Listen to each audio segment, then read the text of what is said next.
केंद्र सरकार ने भारतीय वायुसेना के लिए 83 तेजस लड़ाकू विमानों को खरीदने की मंजूरी दी है, जिसके बाद पाकिस्तान में बड़ी हलकान देखने को मिल रही है।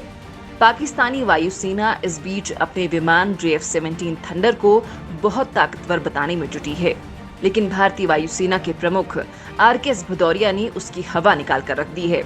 भदौरिया ने कहा है कि चीन और पाकिस्तान के ज्वाइंट वेंचर JF-17 लड़ाकू विमान की तुलना में भारतीय एयरक्राफ्ट तेजस कहीं बेहतर और एडवांस है।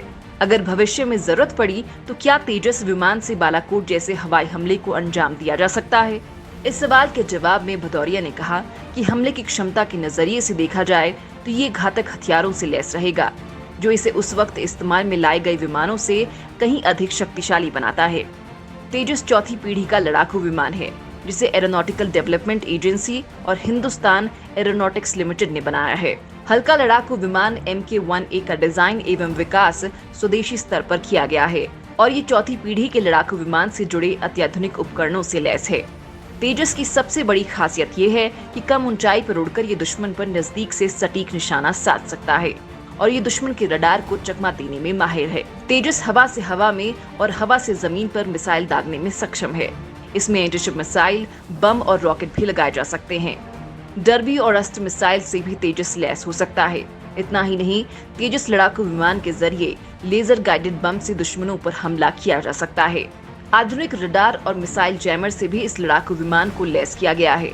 ध्वनि की गति से दोगुनी रफ्तार से उड़ान भरने वाला लड़ाकू विमान तेजस 2222 किलोमीटर प्रति घंटा की गति से उड़ान भरने में सक्षम है। इतना ही नहीं, तेजस एक बार में 3850 किलोमीटर की दूरी तक उड़ान भरने की काबिलियत रखता है। अगर सभी तरह के हथियारों से तेजस को लैस कर दिया जाए तो इसका कुल वजन करीब 13,500 किलो होगा। पूरी तरह से स्वदेशी लड़ाकू विमान तेजस 13.2 मीटर लंबा और 4.4 मीटर ऊंचा है। 48,000 करोड़ की लागत वाली डील को मंजूरी। चीन और पाकिस्तान से सीमा विवाद के बीच बुधवार को ही केंद्र सरकार ने वायुसेना के लिए 48,000 करोड़ रुपए में 83 तेजस फाइटर जेट खरीदने की मंजूरी दी है। प्रधानमंत्री नरेंद्र मोदी की अध्यक्षता में मंत्रिमंडल की 13 जनवरी को नई दिल्ली में हुई बैठक में 45,696 करोड़ रुपए की लागत से 73 LCA तेजस MK-1A लड़ाकू विमान और 10 LCA तेजस MK-1 ट्रेनर विमान की खरीद को मंजूरी दी गई।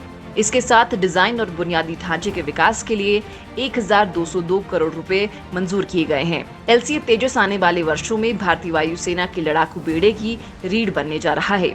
LCA तेजस में बड़ी संख्या में नई प्रौद्योगिकियां शामिल हैं, जिनमें से कई का भारत में कभी प्रयास नहीं किया गया था।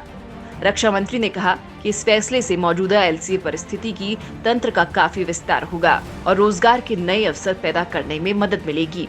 आत्मनिर्भर भारत की ओर बढ़ने के लिए ये कदम काफी अच्छा है। भारतीय वायुसेना में 42 स्क्वाड्रन होने चाहिए।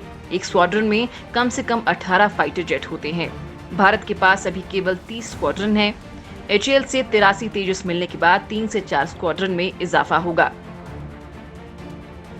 हिंदुस्तान एरोनॉटिक्स लिमिटेड की ओर से हल्के लड़ाकू विमान के निर्माण से आत्मनिर्भर भारत पहल को और अधिक बढ़ावा मिलेगा और देश में रक्षा उत्पादन और रक्षा उद्योग को बढ़ावा मिलेगा।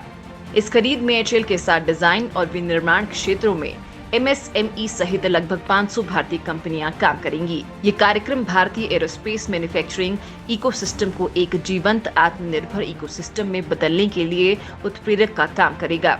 बता दें कि पिछले साल मार्च महीने में रक्षा मंत्रालय ने 83 तेजस मार्क 1A वर्जन तेजस विमान की खरीदारी की बात पर मुहर लगाई थी।